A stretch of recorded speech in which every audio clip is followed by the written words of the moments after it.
Hello, I'm Reverend Jimmy Smith. I'm very thankful for this another wonderful opportunity to share the Word of God here on KAZ Radio. We thank God for this opportunity. We bless the Lord for His goodness and His faithfulness, and we trust and pray that all is well with you. We come today to the book of First Corinthians and chapter 13 as we consider verses 4 through 8. And the Bible says, charity suffer long, and is kind. Charity envy not. Charity boasts not itself, is not puffed up, does not behave itself unseemingly, seeketh not her own, is not easily provoked, thinketh no evil. Rejoice not in iniquity, but rejoice in the truth. Beareth all things, believeth all things, hope all things, endure all things. Verse 8, charity never fail, but whether there be prophecy, they shall fail. Whether there be tongues, they shall cease. Whether there be knowledge, it shall vanish away. This morning we want to talk on the theme, the four faces of love that we see here in the Word of God. The four faces. And the reason why I use that term, four faces, is because in the New Testament, the original language of the New Testament is Greek. And the Greek language is a very vast language, meaning that one word may have diverse meanings. And we have to look up the term to see how the term is used in the particular text to discern how God is using the word. Well, here in this modern time, if there ever was a word that was more misused and more misunderstood, certainly it would be the word love. As we come to the New Testament, we see four different usage of the word. First, I want to say that we see the word storge, S-T-O-R-G-E. And storge is a word that refers to natural affection. In fact, it talks about the natural affection that animals have for their offspring. The tragedy is we're told that in these last days, man will not even have natural affection, will not even have the kind of love that animals have for their offspring. And we see this today as we look at the news and we see what children are going through, what babies are going through. Babies, infants left in the garbage can, etc., etc. We see that the natural affection that humans do not even have for their own child, and we're living definitely in the last days. Also, as we talk about love in the New Testament, another word is the word eros. Eros is the love that occur in holy matrimony, the love that a husband and wife will have one for another. And we say that love is a verb. Love is an action word. A person can say, a man can say to a woman all day long, I love you, I love you, I love you. And yet if he never does anything, never show an act of kindness, at some point she may say to him, I tell you what, you keep your love. I'm doing better by myself. There is the eros, the love that a husband has for the wife. In fact, in Ephesians chapter 5, the husband is told to love the wife as Christ loved the church, to the extent that I'm willing to sacrifice even my life, to the extent that I'm willing to work and take care of you and provide for you and serve you. And in return, we see that the wife is told to submit to the husband, to follow him, to listen to him, to obey him. There are times when doing marriage counseling, a woman wants to take out the word obey. And yet we do not alter the word of God. God's plan, God's way is better than mine. And I need to surrender to his will. And when I do, I discover that God grants and gives to me success. Success in life, success in holy matrimony. The interesting thing is in Ephesians chapter 5, verse 21, it says, submitting one to another in the fear of the Lord. That marriage is not dictatorship. That marriage is loving one another, submitting to one another, listening to one another, honoring one another, and walking together as God so designed and so planned. And then the third word that we see as we consider the word love in the New Testament is the word phileo. We think of the city of Philadelphia. It is called the city of brotherly love. It is more like the city of brotherly shove when we think of the great boxers who have come out of Philadelphia. But the word phileo refers to friendship, and that is a great thing. We think of the Word of God when it tells us that iron sharpens iron. We think of the Word of God when the Bible tells us that two are better than one, for they have a greater reward for their labor. We think of the Word of God when we think of the Lord sending the disciples out 2 by 2 so that one may encourage the other. It's a great thing to have people who you can call a friend. In fact, the proverb tells us even further that if I want friends, I must show myself friendly.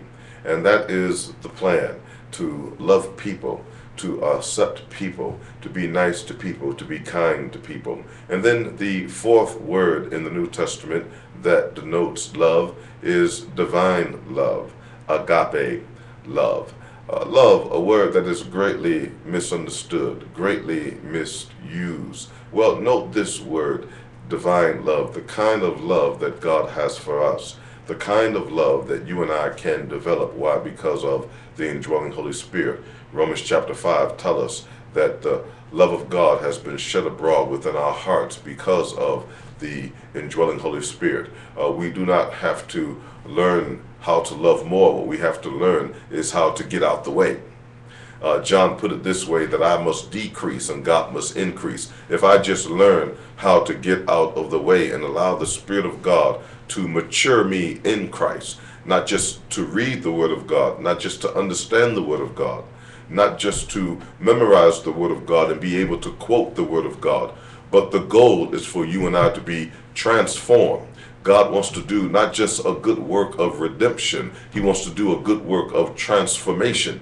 And the work of transformation is me getting out of the way and allow the teacher, the Holy Spirit, to teach me the Word of God, so in turn I may live the Word of God. And as I live the Word of God, I will be able to love as God loves. The Spirit of God will empower me. The Spirit of God will refresh my mind, renew my mind, change my thinking, change my attitude, change my ways, change my words, change my approach in life, to people, to problems, to situation, and I will begin to respond instead of react. I'll begin to respond as God would respond, with the finger of love, the touch of love, the words of love, the ideology of love. The text says love never fails. But I cannot do that within my own strength. I cannot do that on my own. But we can discover that we are better and we are different because of allowing God to work in us. Let's define this love. What does it look like? Number one, here in verse 4, divine love, agape love. The text says it suffer long. And I tell you, when you serve people, when you work with people, you're going to suffer. People will see to it. It is not easy to pastor a church. It is not easy to be a CEO of a corporation. It is not easy to have a staff. People, many times, are just plain old sorry. Can I tell it like it is? They're filled with excuses. They carry a bag of excuses, and from time to time they'll pull out one that they feel will suit the matter, will be suitable for the occasion. And God says to suffer long. It's interesting to note in 2 Timothy chapter 4, as God would share and encourage young Timothy, the pastor of the church there in Ephesus, he says, preach the word, be instant in season. And then it says to reprove, rebuke, exhort, and then it says with all long suffering. That the people are not going to get it the first time they hear it. And even if they do get it, they may not practice it. That in working with people, we are to suffer long. Suffer long and the word patient are similar, and at the same time they're different. The word long suffering is the word that we use exclusively as we deal with people. And the word patient is the word that is used in dealing with things, in dealing with machinery. I think of the mechanic who's working in a tight area as he tries to fasten a piece of the engine together. It's going to be necessary for him to be patient as he would line it up, etc.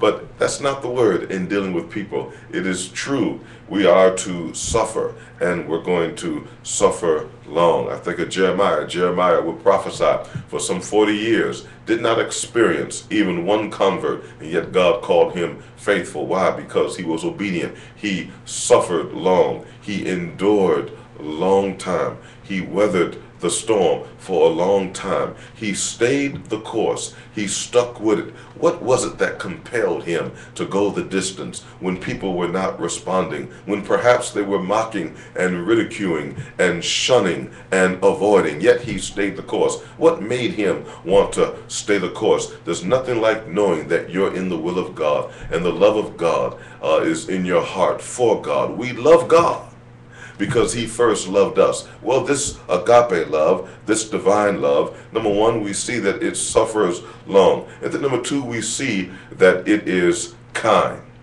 It is kind. It offers a kind word. It does a kind gesture. If being kind is old-fashioned, well, then just be old-fashioned.